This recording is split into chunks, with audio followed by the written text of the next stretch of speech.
So living in town is expensive and getting back and forth to work is expensive. You've got your commuting, you've got house bills, you've got electricity bills. It just all adds up. And then of course, if you want a big motorbike and commute to that, you've got to get your license, you've got to pass your test, you've got to get all your gear and all that kind of stuff. So how do you get around that? Well, this bike here might be the answer for you.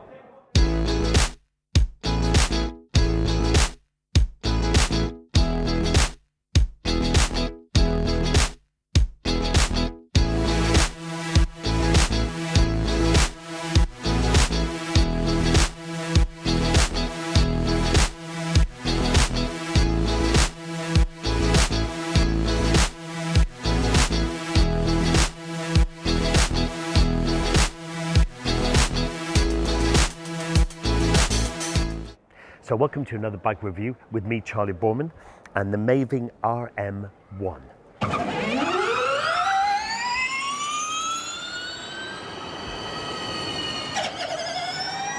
So, what do we think of this bike? Well, for one, it's British, and as many parts as possible are made here. They say that they have the most British parts on any bike that's manufactured in Britain, which is absolutely brilliant.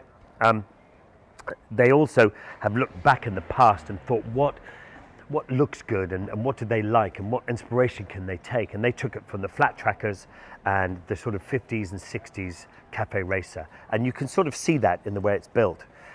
They say that they take no qualms in saying that they've taken stuff from China, so the suspension and the brakes and other components are from China, but you know, they say they're trying to make a bike that is as affordable as possible. So styling of the bike, now I reckon it looks just beautiful, and one of the things I really like about this bike is the way that they've integrated the batteries. Now the main battery, if you only just get one battery, you can have one or two batteries, which depending on how far and what range you want. So one of the batteries come in here and the other one sits under the petrol tank here, and what you do is you take them out to charge them. So they come out and you charge them. But the other thing I like as well is that they've taken care and attention to the look of the bike as well, or the battery I should say, and it's got a lovely piece of bamboo here with the name on it. It's just a nice touch, really. So one of the other things I really like about this bike is this back end and the seat, and that's where it has that little ode to the flat tracker, and just a nice little attention to detail. It's all the brushed aluminium here, which matches in with the battery. It's just a very pleasant, gorgeous looking bike. So if you have just the single battery, which will give you 40 miles, it gives you a nice bit of space in here. So this battery wouldn't be in here, it would be down there. So it gives you a nice bit of storage space to be able to carry whatever you need, your little iPad or whatever it is in there. Yeah. So controls, very easy. You have a little D button here, which is your drive. You pull in the left brake and you engage drive, and then you can press this button here and you get the three different settings. You get the full power, medium power, and then the low power, which if you're running out of battery will get you home, hopefully. The brakes, so the brakes, you've got the front brake here, which does the front brake, and then you've got this brake here, which does front and back at the same time, and that is a feature which you have to have if you don't have ABS. Other than that, really simple. So the other nice little feature is as well, when you turn it off, you'll give them 5 seconds to open up your hatches to get your batteries out. So that's the first one, and then you do the second one, and that's down there as well. Okay, so performance and handling. So you can ride this bike on your CBT, which is great if you're just getting into motorcycles. It weighs about 125 kilos with 2 batteries. It's run by a Bosch hub motor in the back, which is actually quite a nice, nothing shocking, smooth ride, and that produces just shy of 5 horsepower maximum. It does about 40 miles an hour, more or less, which is absolutely perfect for the urban environment. And what's really nice, it's comfortable and it rides really nicely. So the design and build of this bike is very nice. It looks good. They've really paid attention to the detail of the bike. So Maeving have really, they set out to design something really nice and functional, and they've done it, and it works really well. So if you want an electric bike and you want something just to travel back and forth to work, this is it. You don't have to have a full license, you just can have a CBT and you can run it on L plates. Absolutely no bother. You can get up to about 45, 46 miles an hour on their clock I've got to, so you can buzz along at home or to get home. So yeah, a nice bike. The batteries are really good. There's about 80 miles if you have both batteries, so that's plenty. You can take them out if you're borderline. You can take them out and bring it up to the office and charge it while you're in the office. So it's really good, and they've really thought about how this bike looks. A town bike for sure, so you know, you're not going to break any records with acceleration or top speed or anything, but they really have thought about the design and the functionality of it, and it's a very nice bike. So the bike comes with one battery, and you have the option to buy a second battery.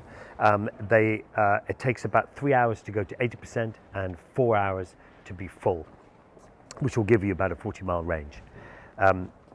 What's interesting about the batteries is that you can take them out, and so when you go to work or back home, you take them out and you take them into your house or into your office and you charge them there, so you don't have to have sloppy wires coming out of your house across the pavement to try and charge the bike. And the most expensive part of the motorbike is in your house, so the bike then becomes less desirable to steal.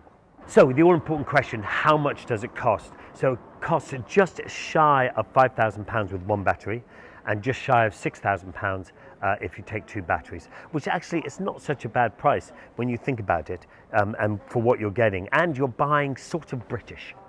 So competition is the SOCO TC Max. Now it works out at around the same price. It has more or less the same range, so they're pretty much compatible with each other. But looking at the SOCO and then looking at this, I know which one I would buy. So I have to say, I really do like the look of the bike. I love the way they've done the styling. I love the brushed aluminium. Their finish is actually really nice. I really enjoy the seating position. It's comfortable to ride, and I could sort of see myself, you know, buzzing in and around town on it. It's quite funny really, because one of the things I don't like is that it doesn't have self-cancelling indicators, and I'm so used to riding sort of more modern bikes that have them that I don't know. On the way here I kept leaving my indicator on, which is the worst thing you can do as a motorcyclist, because you're giving all the wrong information to the people who you're driving amongst, especially cars. So a little summary of the bike. I think that Maeving have done a really nice job. They've gone out and they've really thought about their design, and they've really thought about what the bike looks like. They've built it specifically to be a little town bike, a little commuter bike. They're not trying to break records with high speed or acceleration, but they've designed something that is quite desirable to want and to have, and it's functional, and it does exactly what it says on the tin. So thank you very much for watching AutoEV and myself, Charley Boorman, and the review from Maeving. If you've liked what you've seen, do all the usual likes, press the little bell button as well so it can remind you for the next episode. And I've really enjoyed it, so see you next time. So, you've watched our video. It's now my job to tell you to like and subscribe, and press the little bell button to receive notification of when our next video is uploaded.